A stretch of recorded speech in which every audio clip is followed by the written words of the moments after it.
Hi friends, welcome back to my channel 1 Million Shades. അപ്പോൾ ഇന്നത്തെ നമ്മുടെ വീഡിയോ എന്ന് വെച്ചാൽ ഒരു ഡ്രോയിങ് ക്ലാസ് സീരീസ് ആണ് നമ്മൾ സ്റ്റാർട്ട് ചെയ്യാൻ പോണേ. അപ്പോൾ എല്ലാവർക്കും വെക്കേഷനൊക്കെ ആയി. അപ്പോൾ നമുക്ക് ഈ വെക്കേഷനിൽ 10 ദിവസവും നമുക്ക് കുറച്ചെങ്കിലും നമ്മുടെ ആർട്ട് ഇമ്പ്രൂവ് ചെയ്യാൻ പറ്റുകയാണെങ്കിൽ അത് ഇമ്പ്രൂവ് ചെയ്യാൻ വെച്ചിട്ടാണ് നമ്മൾ ഈ സീരീസ് തുടങ്ങണേ. നമ്മൾ ബിഗിനേഴ്സിനായിട്ടുള്ള ഡ്രോയിങ് ട്യൂട്ടോറിയൽസ് ആണ് ഇടണേ.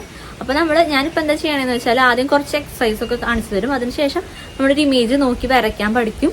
നിങ്ങൾ ചുമ്മാ വീഡിയോ കണ്ടിട്ട് കാര്യമില്ല, ആ ഒരു ഇമേജ് നിങ്ങളും വരച്ച് പ്രാക്ടീസ് ചെയ്യണം. അപ്പോൾ ഞാനൊരു ഗ്രൂപ്പ് ഉണ്ടാക്കിയിട്ടുണ്ട്, വാട്സപ്പ് ഗ്രൂപ്പ്. അപ്പോൾ അതിൻ്റെ ലിങ്ക് ഞാൻ താഴെ ഡിസ്ക്രിപ്ഷനിൽ കൊടുത്തിട്ടുണ്ട്. അപ്പോൾ എല്ലാവരും അതിൽ ജോയിൻ ചെയ്യുക. അപ്പോൾ നമ്മുടെ വീഡിയോ ഇട്ടതിന് ശേഷം ഞാൻ ആ ഇമേജ് ആ ഗ്രൂപ്പിലിടാം. അപ്പോൾ നിങ്ങൾക്ക് അത് കഴിഞ്ഞിട്ട് ആ ഫോട്ടോ നോക്കിയിട്ട് നിങ്ങൾക്ക് വരച്ച് പഠിക്കാമല്ലോ. അപ്പോൾ അതുപോലെ ഡെയിലി നമ്മൾ ഓരോ ഇമേജ് വരച്ച് പഠിക്കും. അങ്ങനെ നമുക്ക് നമ്മുടെ ആർട്ട് ഇമ്പ്രൂവ് ചെയ്യാം. മാക്സിമം ഞാൻ എല്ലാ ദിവസവും വീഡിയോസ് ഇടാൻ ശ്രമിക്കാം. പക്ഷേ ഇനിയിപ്പോൾ ഇടാൻ പറ്റില്ല എന്നുണ്ടെങ്കിൽ ഞാൻ ഗ്രൂപ്പിൽ ഒരു ഫോട്ടോ ഇടാം. എന്നിട്ട് അതെങ്ങനെയാണ് ചെയ്യേണ്ടതെന്നൊക്കെ ഇൻസ്ട്രക്ഷൻസ് തരാം. അപ്പോൾ നിങ്ങൾ അത് നോക്കിയിട്ട് ഡെയിലി വരച്ച് പഠിക്കുക. അപ്പോൾ നിങ്ങൾ വരച്ച് പഠിച്ചാൽ തന്നെയാണ് നിങ്ങളുടെ ആർട്ട് ഇമ്പ്രൂവ് ആവുള്ളൂ. അപ്പോൾ നമുക്ക് അങ്ങനെ ഇമ്പ്രൂവ് ചെയ്യാനായിട്ട് ട്രൈ ചെയ്യാം. അപ്പോൾ നമുക്ക് നേരെ വീഡിയോയ്ക്ക് പോകാം. അതിന് മുമ്പ് എൻ്റെ ചാനൽ സബ്സ്ക്രൈബ് ചെയ്തിട്ട് ആരെങ്കിലും ഉണ്ടെങ്കിൽ ചാനൽ സബ്സ്ക്രൈബ് ചെയ്ത് സപ്പോർട്ട് ചെയ്യുക. അതുപോലെ വീഡിയോ ഇഷ്ടപ്പെടുകയാണെങ്കിൽ ലൈക്കും കമൻറ്റൊക്കെ ചെയ്യാം. നേരെ വീഡിയോയ്ക്ക് പോകാം.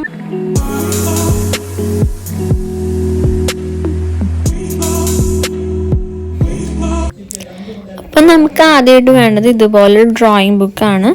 അപ്പോൾ നമുക്ക് ഏതെങ്കിലും സാധാരണ നിങ്ങളുടെ കയ്യിലുള്ള ഒരു ഡ്രോയിങ് ബുക്ക് എടുത്താൽ മതി. അപ്പോൾ നമുക്ക് ഡെയിലി ഇങ്ങനെ ഒരു ബുക്ക് വാങ്ങിച്ച് വെക്കുകയാണെങ്കിൽ ഡെയിലി നമുക്ക് ഇതിൽ ഓരോ പേജസിൽ വരയ്ക്കാം.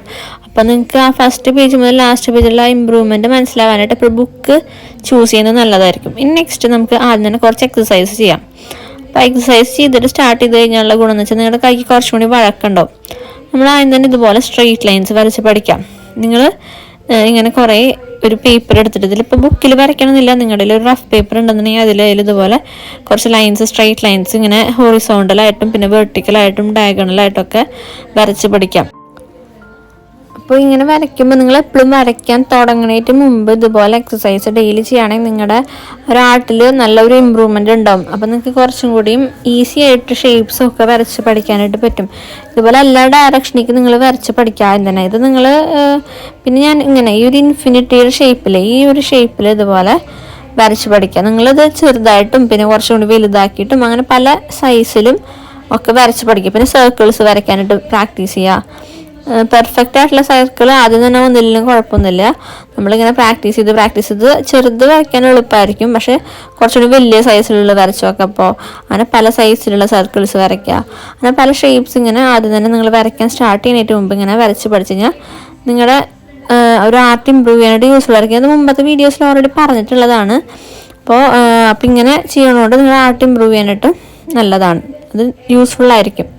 അപ്പോൾ എപ്പോഴും ഇതുപോലെ ഒരു പേപ്പർ എടുത്തിട്ട് നിങ്ങളിപ്പോൾ പ്ലെയിൻ ഫ്രീ ആയിട്ടിരിക്കുമ്പോഴായാലും ഒരു നോട്ട് ബുക്കിൻ്റെ ബാക്കിലായിട്ടോ അല്ലെങ്കിൽ റഫ് ബുക്കിലോ അങ്ങനെ എവിടെയായാലും കുഴപ്പമില്ല, ഇങ്ങനെ വരയ്ക്കുമ്പോൾ വരച്ച് സർക്കിൾസും ഇതുപോലത്തെ ലൈൻസൊക്കെ വരച്ച് പ്രാക്ടീസ് ചെയ്യാം.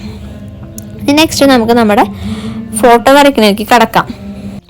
അപ്പോൾ ഞാനിവിടെ ജസ്റ്റ് ഒന്ന് പ്ലാൻ ചെയ്ത് വെച്ചിട്ടുണ്ട് എന്താ വരയ്ക്കേണ്ടതെന്നുള്ളത്. അപ്പോൾ ഞാൻ ഉദ്ദേശിക്കുന്നത് ഒരു സ്കൈ, അവിടെ സൂര്യൻ അസ്തമിക്കുന്നു, പിന്നെ ഒരു വഞ്ചി കിടക്കുന്നുണ്ട്, പിന്നെ ഒരു ബ്രിഡ്ജ്, അങ്ങനെ ഒരു ചെറിയൊരു സിമ്പിളായിട്ടുള്ള സീനറിയാണ് ഞാൻ വരയ്ക്കാനായിട്ട് മനസ്സിൽ ഉദ്ദേശിക്കണേ. ഞാൻ അവിടെ ആദ്യം തന്നെ ജസ്റ്റ് ഒന്ന് പ്ലാൻ ചെയ്തിട്ടുണ്ട്. നെക്സ്റ്റ് നിങ്ങൾക്ക് എങ്ങനെയാണ് വരയ്ക്കണേ എന്നുള്ളത് പറഞ്ഞുതരാം. അപ്പോൾ ആദ്യം തന്നെ നമ്മൾ എത്ര പോർഷൻ സ്കൈ, ചില ഫോട്ടോസ് ആണെങ്കിൽ പകുതി പോർഷൻ സ്കൈ ആയിരിക്കും, ബാക്കി താഴത്തേക്ക് ആ നിലം ഭാഗമായിരിക്കും. അപ്പോൾ ഏത് ഭാഗം തൊട്ടാണ് നിങ്ങൾക്ക് സ്കൈ വേണ്ടതെന്നുള്ളത് പ്ലാൻ ചെയ്യുക. അപ്പോൾ അവിടെ ആദ്യം തന്നെ ഒരു ലൈൻ വരച്ചിടാം. അപ്പോൾ എൻ്റെന്ന് വെച്ചാൽ വഞ്ചിയാണ് ഇതിൽ മെയിൻ ആയിട്ടുള്ള പ്രോപ്പർട്ടി ആയിട്ട് ഞാനിവിടെ ഉദ്ദേശിക്കണേ. അപ്പോൾ വഞ്ചി മെയിൻ ഫോക്കസ് തരണം. അപ്പോൾ അതിൻ്റെ മുകളിലായിട്ട് കുറച്ച് പോർഷൻ സ്കൈ ഇവിടെ ഞാൻ മാർക്ക് ചെയ്തിട്ടുണ്ട്, ലൈൻ വരച്ച് മാർക്ക് ചെയ്തിടാം. പിന്നെ താഴെ ബാക്കി പോർഷൻസൊക്കെ വെള്ളം, വഞ്ചി കിടക്കുന്ന പോർഷൻ വെള്ളം, പിന്നെ അതിൻ്റെ താഴെ ഒരു ബ്രിഡ്ജും വരയ്ക്കുന്നുണ്ട്. ഇനി നമുക്ക് നമ്മുടെ ഈ ഫോട്ടോയിലത്തെ മെയിൻ ആയിട്ടുള്ള ആ ഒരു പ്രോപ്പർട്ടി ആയിട്ടുള്ള ഈ വഞ്ചി വരയ്ക്കാം. അപ്പോൾ ഞങ്ങളുടെ നാട്ടിലൊക്കെ ഇതിന് വഞ്ചി എന്നാണ് പറയുന്നത്. നിങ്ങളുടെ നാട്ടിൽ വേറെ എന്തെങ്കിലുമാണ് പറയണമെന്നുണ്ടെങ്കിൽ താഴെ കമൻറ്റ് ചെയ്യട്ടോ. നമുക്ക് വരച്ച് സ്റ്റാർട്ട് ചെയ്യാം. അപ്പോൾ നമ്മൾ ഇതുപോലെ സിമ്പിളായിട്ടൊരു വഞ്ചിയാണ്. അപ്പോൾ അതിൻ്റെ ഉള്ളിലിരിക്കണ പലകയും ആ ഒരു പുറത്തുള്ള പലകകൾ വെച്ചിട്ടാണല്ലോ ഈ വഞ്ചി ഉണ്ടാക്കുക. അപ്പോൾ അതിൻ്റെ ഡിസൈൻസൊക്കെ ഒന്ന് വരച്ച് കൊടുക്കുക. പിന്നെ വെള്ളത്തിൽ കിടക്കുമ്പോൾ അതിൻ്റെ ഒരു ഷാഡോ വെള്ളത്തിൽ വന്നിട്ടുണ്ട്, സൂര്യൻ്റെ ആ ലൈറ്റ് കാരണം ഇപ്പോഴത്തെ ഡയറക്ഷനിലേക്കായിരിക്കും ഷാഡോ വരാം. അപ്പോൾ ആ ഷാഡോ ഒന്ന് മാർക്ക് ചെയ്ത് കൊടുക്കുക. പിന്നെ അത് കഴിഞ്ഞിട്ട് പിന്നെ ആ സൂര്യൻ്റെ അസ്തമിക്കാൻ പോകണല്ലോ, അപ്പോൾ അതിൻ്റെ ഒരു ഷാഡോ. പിന്നെ ഇനി നമുക്ക് ഇവിടെ ഒരു ബ്രിഡ്ജ് ഉണ്ട്, ആ ബ്രിഡ്ജിൽ നിന്നുള്ള ഒരു വ്യൂ ആണ്. ബ്രിഡ്ജിൻ്റെ ബാക്ക് സൈഡിൽ നിന്നുള്ളൊരു വ്യൂ ആണിത്. അപ്പോൾ ആ ബ്രിഡ്ജ് ഇവിടെ ഇങ്ങനെ കാണും. അത് ഇങ്ങനെ പലക വെച്ചിട്ടുള്ളൊരു ബ്രിഡ്ജാണ്, മരത്തിൻ്റെ ഇങ്ങനെ കഷ്ണങ്ങൾ വെച്ചിട്ടുള്ളൊരു ബ്രിഡ്ജാണ്. അപ്പോൾ അത് നമ്മളിതുപോലെ ഓരോരോ പീസസ് ആയിട്ട് ഇങ്ങനെ വരച്ചെടുക്കാം. ഇപ്പം നമ്മുടെ ഔട്ട്ലൈനിങ് ഓൾമോസ്റ്റ് കഴിഞ്ഞിട്ടുണ്ട്. ഇനി നമുക്ക് ഷെയ്ഡിങ്ങിലേക്ക് കടക്കാം. അപ്പോൾ ഞാനിവിടെ ഒരു സാൻഡ് പേപ്പർ വെച്ചിട്ട് അതിൽ പെൻസിൽ ഇങ്ങനെ ഷെയ്ഡ് ചെയ്തിട്ട് അതിൻ്റെ ആ ഒരു പൗഡർ വരുമല്ലോ ഗ്രാഫൈറ്റിൻ്റെ, അത് വെച്ചിട്ട് നമുക്കിതുപോലെ ബ്രഷിൽ മുക്കിയിട്ട് വേണമെന്നുണ്ടെങ്കിൽ ഷെയ്ഡ് ചെയ്യാം. അല്ലാന്നുണ്ടെങ്കിൽ നമ്മൾ സാധാ ചെയ്യണം പോലെ. അപ്പോൾ ഞാനൊരു 3B പെൻസിലാണ് എടുത്തേക്കണം. എന്നിട്ട് അത് വെച്ചിട്ട് സ്കൈയിൽ കുറച്ച് ക്ലൗഡ്സും അതൊക്കെ ഉണ്ട്, പിന്നെ ചെറിയൊരു ഷെയ്ഡ് കൊടുക്കണം. കാരണം ഒരു ഈവനിങ് സ്കൈ ആണ് ഉദ്ദേശിക്കുന്നത്. അപ്പോൾ ഇതിലൂടെ ഡാർക്ക് ആയിരിക്കും. അപ്പോൾ അവിടെ കുറച്ച് ഷെയ്ഡ് കൊടുക്കണം. അപ്പോൾ അങ്ങനെ നമ്മളോട് ഇവിടെ ഷെയ്ഡ് കൊടുക്കുന്നുണ്ട്. പെൻസിൽസ് ഒരു 3B പെൻസിൽ യൂസ് ചെയ്തിട്ട് ആദ്യം ഒന്ന് ഷെയ്ഡ് ചെയ്യുന്നുണ്ട്. പിന്നെ അതിന് ശേഷം നമുക്ക് വേണമെന്നുണ്ടെങ്കിൽ ഒന്നുകൂടി ഡാർക്ക് ആക്കണമെങ്കിൽ കുറച്ചും കൂടിയും ഡാർക്കറായിട്ടുള്ള പെൻസിൽ ഉപയോഗിക്കാം. പിന്നെ ഞാൻ ഇവിടെ ടിഷ്യൂ പേപ്പർ വെച്ച് ജസ്റ്റ് ഒന്ന് ബ്ലെൻഡ് ചെയ്ത് കൊടുക്കുന്നുണ്ട്. ഇനി നമുക്ക് അതിൻ്റെ ഉള്ളിൽ ആ സണ്ണിൻ്റെ പോർഷൻ നന്നായിട്ട് വൈറ്റ് ആയിട്ടിരിക്കാൻ വേണ്ടിയിട്ട്, അതാണ് ഹൈലൈറ്റ് ആയിട്ടിരിക്കണം. അപ്പോൾ അവിടെ ഞാൻ ഒരു മോണോസീറ ഇറേസർ യൂസ് ചെയ്തിട്ട് ഇങ്ങനെ മാച്ച് കൊടുക്കുന്നുണ്ട്. അപ്പോൾ നിങ്ങളുടെ കയ്യിൽ സാധാ റബ്ബർ ആയാലും സാധാ റബ്ബർ വെച്ചിട്ട് ഇതുപോലെ മാച്ച് കൊടുക്കുക. അപ്പോൾ നല്ല വൈറ്റ് ആയിട്ടിരിക്കുന്ന പോർഷൻസിൽ ഇങ്ങനെ ഷെയ്ഡ് ആയിട്ടുണ്ടെന്നുണ്ടെങ്കിൽ അത് കഴിഞ്ഞിട്ട് നമ്മൾ ഷെയ്ഡ് ചെയ്തതിന് ശേഷം ഇതുപോലെ റബ്ബർ വെച്ചിട്ട് മാച്ച് കൊടുത്താലും മതി. ഇങ്ങനെ ഷെയ്ഡ് ചെയ്ത് അപ്പോൾ അവിടെ മോൾ ഭാഗം ഏകദേശം കഴിഞ്ഞിട്ടുണ്ട്. ഇനി നമുക്ക് വേണമെന്നുണ്ടെങ്കിൽ കുറച്ചും കൂടി ഡാർക്ക് ആക്കണമെങ്കിൽ ഇപ്പോൾ ഞാനൊരു 6B പെൻസിലാണ് എടുത്തേക്കണത്. എന്നിട്ട് അതിൻ്റെ താഴെയുള്ള ലൈനും പിന്നെ കുറച്ച് പോർഷനൊക്കെ ഒന്ന് ഡാർക്കാക്കി കൊടുക്കുകയെന്നുണ്ടെങ്കിൽ ഇതുപോലെ ഡാർക്കാക്കി കൊടുക്കാം.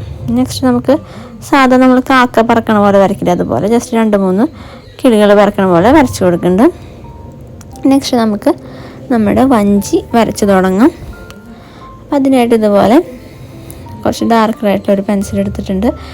ആ വഞ്ചിയുടെ ഉൾഭാഗത്തൊക്കെ നല്ല ഡാർക്കായിരിക്കും, കാരണം അത് കുഴി പോലെയല്ല അതിൻ്റെ ഉള്ളിൽ ഇരിക്കുന്ന പോർഷനിൽ. അപ്പോൾ അവിടെയൊക്കെ നല്ല ഡാർക്കറായിട്ടുള്ള പെൻസിൽ യൂസ് ചെയ്തിട്ട് 6B അല്ലെങ്കിൽ ഒരു 5B 6B 8B ആ ഒരു പെൻസിൽസ് വെച്ചിട്ട് അതിൻ്റെ ഉള്ളിലുള്ള പോർഷൻസ് ഇതുപോലെ ഷെയ്ഡ് ചെയ്ത് കൊടുക്കാം.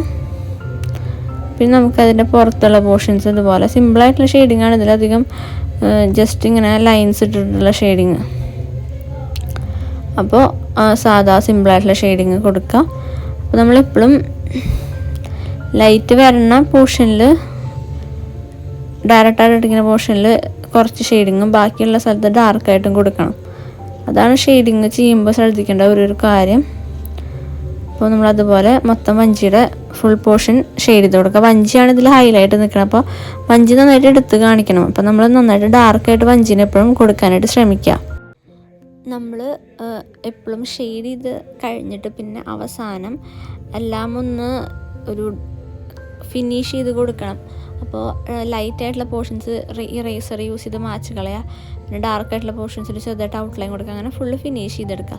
നെക്സ്റ്റ് നമ്മുടെ വഞ്ചിയുടെ താഴെ അതിൻ്റെ ഷാഡോ നല്ല ഡാർക്കറായിട്ടുള്ള ഒരു പെൻസിൽ യൂസ് ചെയ്തിട്ട് ഇതുപോലെ ആ വഞ്ചിയുടെ ഷേപ്പിൽ തന്നെ താഴെ വെള്ളത്തിൽ എങ്ങനെയാണോ കാണുക അതുപോലെ ഇങ്ങനെ ഷെയ്ഡ് ചെയ്തെടുക്കുക. എന്നിട്ട് പിന്നെ ആ വഞ്ചിയും ആ ഷാഡോയും തമ്മിലുള്ള ആ ഒരു പോർഷൻ മനസ്സിലാവാൻ വേണ്ടിയിട്ട് ആ മോണോസീറ ഇറേസർ വെച്ചൊന്ന് മാച്ച് കൊടുത്തിട്ടുണ്ട്. ഇനി നമുക്ക് ഓൾമോസ്റ്റ് നമ്മുടെ ഇമേജിൽ ഇത്രയേ ഉള്ളൂ. സിമ്പിളായിട്ടുള്ളൊരു ഇമേജാണ് ഞാൻ ചൂസ് ചെയ്തേക്കുന്നത്. ഇനി നമുക്ക് കുറച്ചും കൂടി ഭംഗി കൂട്ടാനായിട്ട് അവിടെ സൈഡിലൊക്കെ കുറച്ച് പുല്ലൊക്കെ വരച്ച് കൊടുക്കുക, ഗ്രാസ് വരച്ച് കൊടുക്കുക. അപ്പോൾ സൈഡിൽ ഇങ്ങനെ പുല്ല് വരയ്ക്കാനായിട്ട് പെൻസിൽ ഇപ്പോൾ നമ്മൾ ഷെയ്ഡ് ചെയ്യുമ്പോൾ ഇങ്ങനെ സൈഡ് ചെരിച്ച് പിടിച്ചിട്ടാണ് ഷെയ്ഡ് ചെയ്യാനായിട്ട്. പിന്നെ പെൻസിൽ പിടിക്കുമ്പോൾ ശ്രദ്ധിക്കേണ്ട കാര്യം, ഞാൻ പിടിക്കണണ്ട, നമ്മൾ തെറ്റത്ത് പിടിക്കാണ്ട് ആ മോനയുടെ പോർഷനിൽ പിടിക്കാണ്ട് ഇപ്പോഴും ബാക്ക് സൈഡിലേക്ക് ഇറക്കി പിടിക്കാനായിട്ട് ശ്രദ്ധിക്കാം. അപ്പോൾ അതുപോലെ ബാക്ക് സൈഡിലേക്ക് ഇറക്കി പിടിച്ചതുപോലെ കുറച്ചും കൂടി എല്ലാം ഒന്ന് ഡീറ്റെയിലിംഗ് കൊടുത്തെടുക്കുക. പുല്ല് വരയ്ക്കാൻ സിമ്പിളാണ്. ജസ്റ്റ് ഇതുപോലെ ഞാൻ കണ്ടില്ലേ, ഇങ്ങനെ പെൻസിലുണ്ടെങ്കിൽ ഇങ്ങനെ മുകളിലേക്ക് ഇങ്ങനെ ജസ്റ്റ് ലൈൻസ് ഇട്ട് കൊടുത്താൽ മതി. പിന്നെ ആ ബ്രിഡ്ജിൻ്റെ പോർഷനിൽ ആ മരത്തിൻ്റെ ഇതൊക്കെ ഒന്ന് റെഡിയാക്കി കൊടുക്കണം. പുല്ല് ജസ്റ്റ് ഇങ്ങനെ ലൈൻസ് ഇങ്ങനെ ഇട്ട് കൊടുത്താൽ മതി. അത്രേ ഉള്ളൂ, സിമ്പിളായിട്ട് പുല്ല് വരച്ചെടുക്കാം. ഇത്രേ ഉള്ളൂ നമ്മുടെ ഇന്നത്തെ വീഡിയോ. അപ്പോൾ എല്ലാവരും ഞാൻ ഈ ഇമേജ് ഗ്രൂപ്പിൽ വാട്സപ്പ് ഗ്രൂപ്പിലിടാം. അത് നോക്കിയിട്ട് നിങ്ങളെല്ലാവരും വരച്ച് പഠിക്കണം. വരച്ച് പഠിച്ചാലാണ് ഇമ്പ്രൂവ്മെൻറ്റ് ഉണ്ടാവുള്ളൂ. അപ്പോൾ എല്ലാവർക്കും ഈ വീഡിയോ യൂസ്ഫുൾ ആയെന്ന് ഇരിക്കണം. വീഡിയോ ഇഷ്ടപ്പെടുകയും ലൈക്കും കമൻറ്റും ചെയ്യുക. അപ്പോൾ അടുത്ത വീഡിയോയിൽ കാണാം. ബൈ.